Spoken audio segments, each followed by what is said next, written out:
Hello everyone, एक बार फिर से स्वागत है आप सारे लोगों का आपके अपने चैनल एस्पिरेंट लाइव पे। दोस्तों, जैसा कि आप लोगों को पता है कि आज हमारा दूसरा दिन है रीजनिंग प्रैक्टिस सेट का।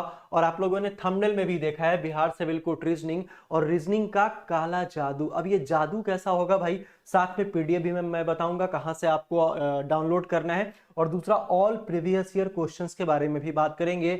इससे पहले जिसका एग्जाम 2016 में हुआ था उसी सारे पैटर्न के हिसाब से हम लोग बात करने वाले हैं। तो भाई साहब, काला जादू का मतलब यही होता है कि जितने भी आपके पास सवाल आएंगे उन सारे सवाल को टाइप्स वाइज हम लोग क्लियर करेंगे और साथ में एक ऐसी तरकीब सीखने वाले हैं जो आपके लगभग सारे क्वेश्चंस में बहुत अच्छे से अप्लाई आप कर सकते हैं। ठीक है, तो वीडियो को एंड तक देखिएगा और बहुत ही बेहतरीन सेशन होने वाला है। और जितने भी आपके टॉपिक दिए गए हैं, जितने भी आपके सिलेबस में जो भी आपका चैप्टर दिया गया है, उन सारे चैप्टर के बारे में हम लोग यहाँ आसान तरीके से डिस्कस करने वाले हैं। ये तो आपका प्रैक्टिस सेट है। अगर आप पूरा चैप्टर वाइज के हिसाब से क्लास भी चाहते हैं, है ना, तो वो भी आप एक बार कमेंट बॉक्स में पिन जरूर से करिएगा। और लास्ट में आपको बताना है कि आपका स्कोर कितना रहा है, क्योंकि ये सारे के सारे सवाल बहुत ज्यादा इंपॉर्टेंट है। अगर आप यहाँ पे देखोगे तो लिखा है क्वेश्चंस में, क्या इसको कहते हैं भाई, रिपीटेड लेटर कहते हैं। क्या कहते हैं भाई, रिपीटेड लेटर कहते हैं, है ना, मतलब दोहराया हुआ अक्षर कहते हैं। ये सवाल ज्यादातर एग्जामिनेशन में हर बारी पूछा ही जाता है। ठीक है, चलिए तो कैसे बनाएंगे ऐसे सवाल को। सबसे पहले काउंट कर लेंगे भाई कितना यहाँ पे लेटर है और कितना यहाँ पे खाली वाला स्थान है। ठीक है, 1 2 3 4 5 6 7 8 9 10 11 12 13 14 15 16 17 18 19 20 20 है, मतलब सबसे छोटे नंबर से आपको डिवाइड करना है। तो 4 से आप यहाँ पे डिवाइड कर सकते हैं। ठीक है, 4 से जैसे ही यहाँ से डिवाइड कीजिएगा तो आप देखोगे ये बराबर पार्ट में यहाँ पे डिवाइड होता चला गया। ठीक है, अब देखोगे भाई साहब ये जेड के बाद यहाँ पे खाली है, एम के पहले खाली है, तो जेड वाला ही लेटर आपको इसमें ढूंढना है कि भाई साहब जेड के बाद यहाँ देखो क्या है, सी है, तो सी यहाँ कंफर्म होगा और सारे ऑप्शन में सी देके रखा है। अब भाई साहब आप बोलोगे एम के पहले क्या होगा, तो एम तो कहीं है ही नहीं, तो एम कहीं नहीं है तो फिलहाल हम इसको छोड़ देंगे। लेकिन सी के पहले क्या होगा, तो सी के पहले यहाँ पे जेड होने वाला है, तो ये जेड हम लोग यहाँ पे फिल कर लेंगे। अब हम लोग अगर देखेंगे तो आई के बाद जेड आएगा, जेड के बाद सी आएगा, सी के बाद क्या आएगा, बी आएगा, तो हम लोग यहाँ कह सकते हैं कि भाई साहब बी आएगा, मतलब सी बी और जेड हो जाएगा। तो ये तो तीनों में कॉमन है। आगे अगर देखेंगे तो आई के ठीक पहले क्या आएगा ये आपको बताना है। ठीक है, आई के ठीक पहले क्या आएगा, अब एम के ठीक पहले क्या आएगा, तो एम के ठीक पहले आप बी लिख सकते हो, मतलब यहां पे बी हो जाएगा। और जैसे ही यहां पे बी होगा तो आप कहोगे भाई साहब इसका ऑप्शन भी बी होने वाला है, क्योंकि जेड के बाद यहाँ पे एम हो जाएगा। ठीक है, और यहां भी आपका क्या हो जाएगा, यहां भी आपका एम हो जाएगा। देखो एम के बाद आई और एम के बाद यहां भी आई, तो ऑप्शन नंबर बी जो है मेरा बिल्कुल फॉलो कर रहा है। तो ऑप्शन को एलिमिनेट करना है और साथ में आपको देखना क्या है कि कितने पार्ट में वो डिवाइड हो रहा है, और जितना पार्ट में डिवाइड हो रहा है उसको सबसे कम फैक्टर से वहां पे डिवाइड करेंगे हम लोग। ठीक है, कर तो हम लोग 5 से भी सकते थे, लेकिन 5 में गड़बड़ हो जाता, वो सही से उसका रिदम बैठ नहीं पाता। तो ऑप्शन नंबर बी हमारा क्या हो जाएगा, बिल्कुल सही हो जाएगा। ये रिपीटेड लेटर मैंने पूरा का पूरा चैप्टर कराया, आप जाकर प्लेलिस्ट एक बार चेक कर सकते हो, आपको वहां से मिल जाने वाला है। ठीक है, चलिए हम लोग नेक्स्ट वाले क्वेश्चन की ओर चलते हैं। नेक्स्ट वाला जो हमारा क्वेश्चन है, ये कलर का और प्यून का बैच है, आप परचेज कर सकते हैं। डिस्क्रिप्शन बॉक्स में या फिर कमेंट बॉक्स में लिंक दिया गया, इसके बारे में हम लोग वीडियो के एंड में बात करने वाले हैं। देखो ये जो आपका सवाल है इसको कहते हैं हम लोग खूनी खेल। खूनी खेल मतलब समझ रहे हो क्या, जिसको हम लोग कहते हैं ब्लड रिलेशन कहते हैं। अब ब्लड रिलेशन रक्त संबंध में बहुत सारे टाइप्स के क्वेश्चंस आते हैं, बहुत सारे टाइप्स के क्वेश्चंस आते हैं। जो टाइप्स ऑफ क्वेश्चंस होता है हमारा वो बहुत सारा होता है, और उसी में से एक टाइप है जिसको हम लोग कहते हैं कोडेड बेस्ड रिलेशन। क्या कहते हैं भाई, कोडेड बेस्ड आपका रिलेशन कहते हैं, मतलब कोड पे आधारित ऐसा जो प्रश्न होता है इसको हम लोग कहते हैं। कैसे बनाएंगे सवाल को, ये एक सवाल आपके एग्जामिनेशन में आएगा, लिख के रख लो। सबसे पहले हम लोगों को इक्वेशन से मतलब है, एम लिखा है प्लस में बी लिखा है एट द रेट पी लिखा है माइनस यू लिखा है, यही है। अब हमसे पूछ क्या रहा है, लिखा एम यू से किस प्रकार संबंधित है, मतलब यू से एम जो है वो किस प्रकार संबंधित है, ये आपसे पूछा है। कैसे बनाएंगे, हमेशा ऐसे सवाल को अपने राइट साइड से बनाते हैं, और राइट साइड में मेल फीमेल क्लियर नहीं होता है, मतलब जेंडर क्लियर नहीं होता है कि स्त्री है कि पुरुष है। इस बस एक ही सेंटेंस में क्लियर होता है जब हस्बैंड और वाइफ का रिलेशन होता है ना, तब या तो ये मेल, ये फीमेल तो ये मेल, तभी होने वाला है। उसके बाद देखेंगे कि ये जो सिंबल है और रिलेशन, हम लोगों को इतने से ही मतलब है और ज्यादा दिमाग लगाना ही नहीं है। जैसे आप बोलोगे कि सर प्लस मतलब क्या, तो पति, माइनस मतलब क्या, तो पिता, इंटू मतलब क्या, तो माता, और एट द रेट मतलब क्या, पुत्री। बस इतना ही समझना, इसके बाद ज्यादा दिमाग मत लगाना मेरे भाई, ठीक है। तो माइनस अगर देखोगे तो माइनस का मतलब क्या हो जाता है, पिता यहाँ पे, ठीक है। तो पिता है तो हम यहाँ प्लस कर देंगे, मतलब मेल है। एट द रेट का मतलब यहाँ पे क्या हो जाएगी, पुत्री हो जाएगी, तो ये फीमेल हो जाएगी। प्लस का मतलब क्या है भाई, तो प्लस का मतलब यहाँ पे पति हो जाएगा, तो हम लोग यहाँ पे प्लस कर देंगे। अब करना कुछ नहीं है, यूज से पूछा गया है ना, तो जहां से बोला जाए हम खुद वहीं पे खड़े हो जाएंगे। तो हम यहाँ खड़े हैं, ये मेरे पिताजी, और मेरे पिताजी की पुत्री मेरी कौन, बहन, और बहन का पति मेरा क्या लगेगा, ब्रदर इन लॉ कह सकते हैं, ठीक है। या फिर ऑप्शन में बहन का पति देके रखा है, तो यही हमारा सही आंसर हो जाएगा। आपको एक क्वेश्चन पे हो सकता है कि 1 मिनट का समय देना पड़े मतलब पहली बार में, फर्स्ट अटेम्प्ट में, लेकिन दूसरे बार से आपको 10 सेकंड का समय लगेगा, इस बात की गारंटी है। 10 सेकंड से भी कम लग सकता है। अगर आप ये जो कोड है आपका, इस पे अगर 3-4 क्वेश्चन देके रखें तो 10 सेकंड से भी कम का समय लगेगा, आप एकदम गर्दा उड़ा दोगे। समझ रहे हो बात को? चलिए आगे आ जाइए। आगे जो हमारा सवाल है ये आपका डायरेक्शन टेस्ट का सवाल है। डायरेक्शन टेस्ट आपके ऑफिशियल नोटिफिकेशन में देके रखा है मेरे भाई, तो हमेशा याद रखिएगा, इस चैप्टर को भूल के भी मत छोड़िएगा। चलिए, लिखा है सूर्योदय के समय रमेश और सुरेश एक दूसरे के आमने सामने खड़े थे। तुम एक बात बताओ, डायरेक्शन में हम लोगों ने कितना सारा कुछ पढ़ा है, जिसमें आपका लेफ्ट और राइट मूवमेंट है, मतलब दाएं और बाएं घूमने की स्थिति है, डिग्री बेस्ड वाला सवाल है, फिर आपका शैडो बेस्ड वाला सवाल है। ये सारा का सारा सवाल आपको डायरेक्शन में मिल जाएगा, और इसको शैडो बेस्ड कहते हैं, मतलब छाया पे आधारित। और ऐसे सवाल को हम लोग 3 बॉक्स पे बनाते हैं। जादू मैं आपको दिखाता हूं। सबसे पहले सूर्योदय का समय है, सुबह का समय है, तो सुबह का समय में सूरज कहां से निकलता है, आप कहोगे पूरब से निकलता है। तो भैया जो सन का डायरेक्शन होगा वो हम लोग पहले वाले बॉक्स में फिलअप कर लेंगे, ठीक है। दूसरा कि पूरे क्वेश्चन में एक आपका लेफ्ट और राइट देके रखा है, उसी लेफ्ट और राइट को यहाँ पे लिखना है। और किसका लेफ्ट और राइट है, तो रमेश ने देखा कि सुरेश की परछाई सुरेश के दाईं ओर बन रही है, तो सुरेश के दाईं ओर बन रही है, तो राइट इसकी परछाई बन रही है, और किसके भाई, सुरेश का राइट है ये।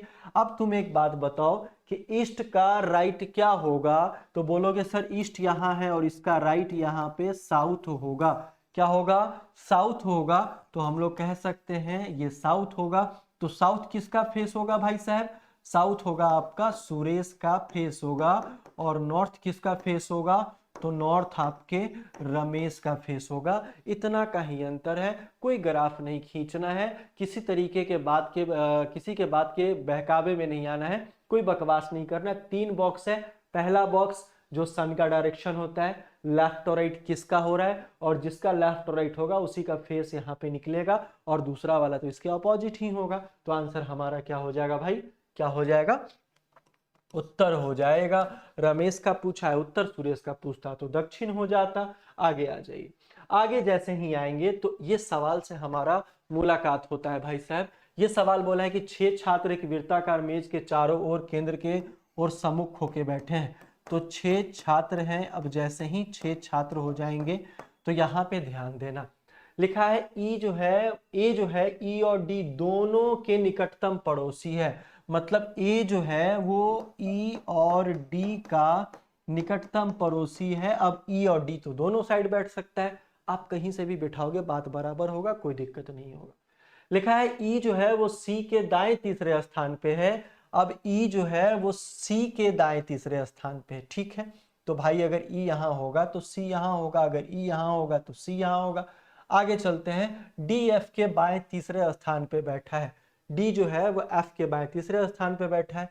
ई एफ का निकटतम पड़ोसी है। अच्छा, बी ई के बाएं दूसरे स्थान पे बैठा है। ऐसा ऐसा आपसे सवाल पूछा गया। एक बार फिर से पढ़ लो कि सी और डी का इमीडिएट नेबर है। लिखा है डी एफ के बाएं तीसरे स्थान पे बैठा है, तो भाई हम लोगों को दो फिगर लेना पड़ेगा। क्या करना पड़ेगा भाई, पॉसिबिलिटी में दो फिगर ले लोगे तो एक ही बार में क्वेश्चंस क्लियर हो जाएगा। ठीक है, अब एक काम करो, यहाँ पे ए को बिठाओ, ई को बिठाओ, डी को बिठाओ, यहाँ पे ए को बिठाओ, यहाँ पे क्या करो डी को बिठाओ और यहाँ ई को बिठाओ। ई जो है वो सी के दाएं तीसरे स्थान पे है, तो सी यहाँ पहला दूसरा तीसरा, और ई यहाँ, तो सी यहाँ पहला दूसरा तीसरा, दोनों फिगर बराबर।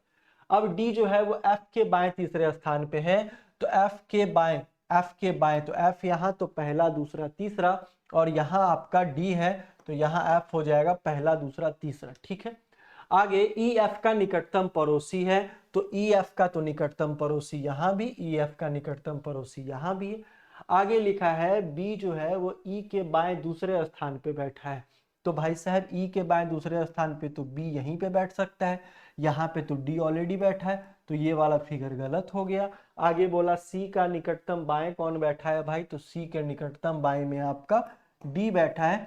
तो ये छोटा सवाल है लेकिन आपको थोड़ा सा पानी का जरूरत होगा अगर आप स्टार्टिंग से पढ़ रहे हैं तो, क्योंकि पॉसिबिलिटीज आपको लेना पड़ेगा और दोनों फिगर सेम सेम चलेगा, दोनों फिगर सेम सेम चलेगा। और जब आपको लगे कि ये वाला स्टेटमेंट इस फिगर पे सुटेबल नहीं हो रहा है तो उस फिगर को काट देना, तब आपके पास एक फिगर बचेगा। इससे होगा क्या कि जब भी आप पॉसिबिलिटी लोगे ना तो टाइम का बचत होगा और जल्दी सवाल आप बना पाओगे। ये सिटिंग अरेंजमेंट तो पढ़ना बहुत जरूरी है, हमेशा याद रखना। दूसरा, ये सवाल बहुत आता है और बहुत आसान सा सवाल है।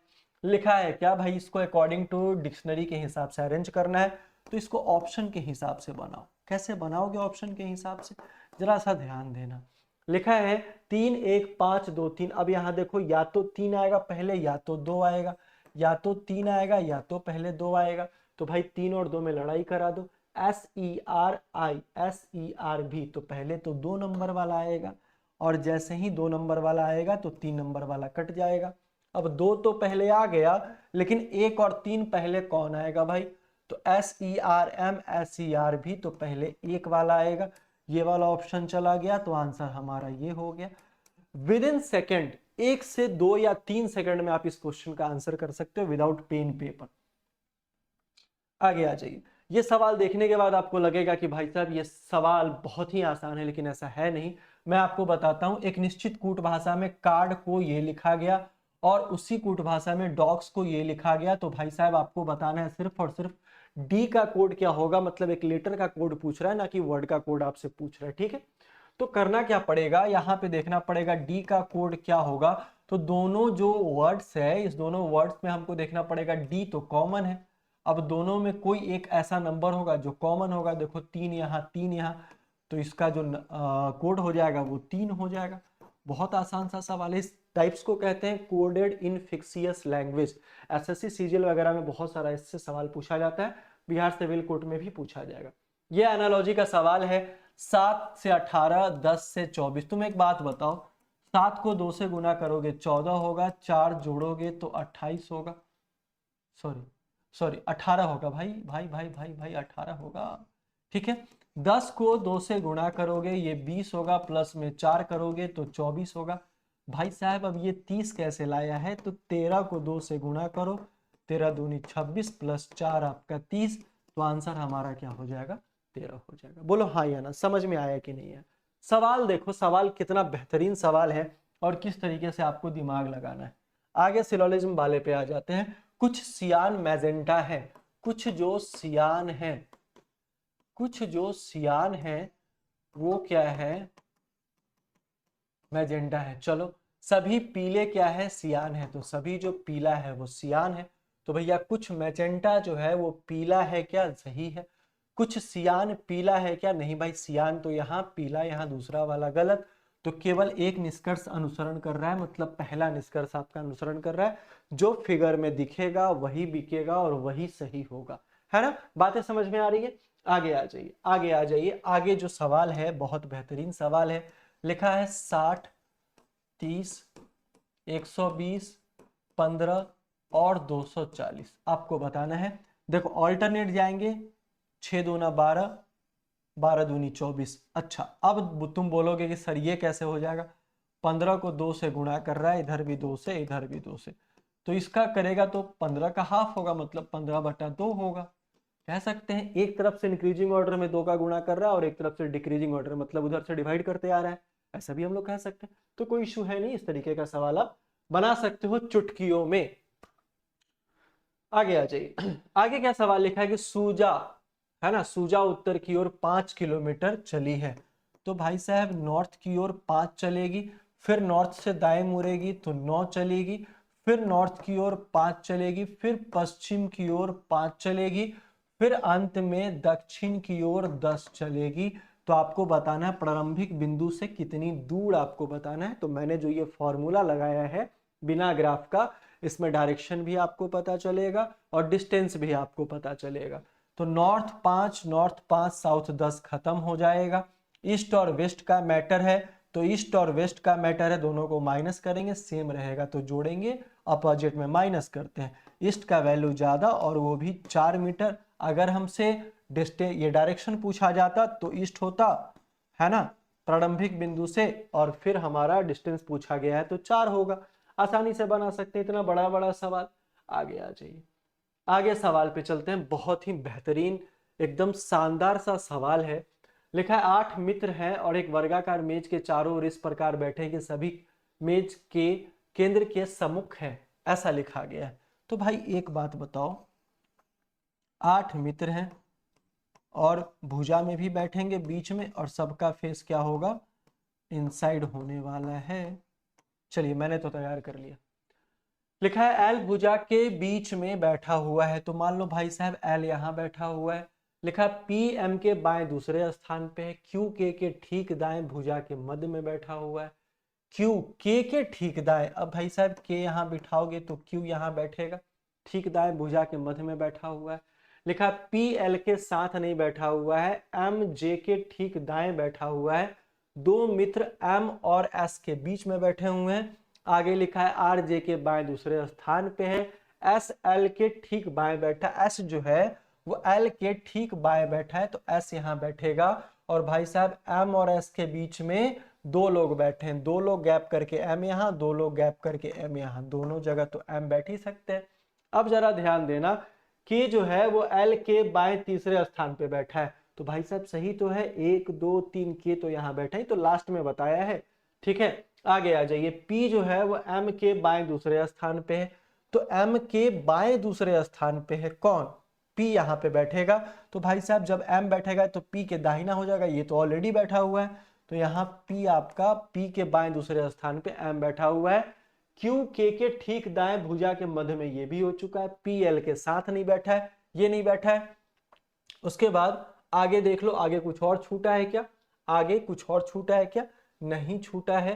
पी एम के बाएं दूसरे स्थान पे ठीक है, ठीक है, पी एम के बाएं बोला है भाई, अच्छा अच्छा अच्छा अच्छा, एम के बाएं बोला है, एम के बाएं पी यहां हो जाएगा, मुझे लगा वहां पे बैठेगा। एम और एस के बीच में कितने, 2 लोग बैठे, आर जे के बाएं दूसरे स्थान पे बैठा है, यही तो छूट रहा था, आर जे के बाएं दूसरे स्थान पे बैठा है, तो ये आर आपका हो गया। के दाईं और चौथे स्थान पे कौन बैठा है, पहला दूसरा तीसरा चौथा, आंसर हमारा क्या हो जाएगा, आर हो जाएगा। भाई नुक्ता के हेर फेर से खुदा जुदा हो जाता है, वैसे ही सवाल था और इतना बेहतरीन सवाल था कि मैं आपको बता नहीं सकता हूँ। ये बहुत अच्छा सवाल है और इसी सवाल पे अगर डिग्री लगा देता है तो डिग्री वाला थोड़ा टफ हो जाता है, होता है नहीं होता है। ठीक है, चलिए आगे। आगे जो लोग भी बैचेस परचेज करना चाहते हैं, तैयारी अपनी अच्छी करना चाहते हैं, क्योंकि बहुत अच्छा मौका है, ये मौका दोबारा शायद पता नहीं कब आए, वो लोग रिवीजन बैच परचेज कर सकते हैं। इंटरव्यू पे स्पेशल डिस्काउंट भी मिलेगा, पीडीएफ भी इन लोगों को फ्री मिलने वाला है, अलग से परचेज करने की कोई आवश्यकता नहीं है। और ये पीडीएफ 10,000 एमसीक्यू का हम लोगों ने बनाया है, ये 121 का आपको वहां से परचेज करना पड़ेगा, जिसमें 10,000 एमसीक्यू और 1 लाइनर भी अवेलेबल है। पीडीएफ एग्जाम तक अपडेट होती रहेगी, उसमें आपको सोचने की कोई आवश्यकता नहीं है। क्लासेस भी आपकी चल रही है, पीटी और मेंस दोनों लेवल की क्लासेस चल रही है, एक ही बार बैच समाप्त करना है। ठीक है, और प्यून वाला भी यहाँ पे क्लासेस चल रहा है। तो वीडियो कैसा लगा एक बार कमेंट करके जरूर से बताइएगा। हम लोग मिलेंगे फिर से कल बहुत शानदार और बहुत ट्रिकी वीडियो के साथ, और टेलीग्राम चैनल जरूर से ज्वाइन कर लीजिएगा, क्योंकि सारा इंफॉर्मेशन आपको वहां पे मिलता रहता है। ठीक है, तब तक के लिए बहुत बहुत धन्यवाद। जय हिंद।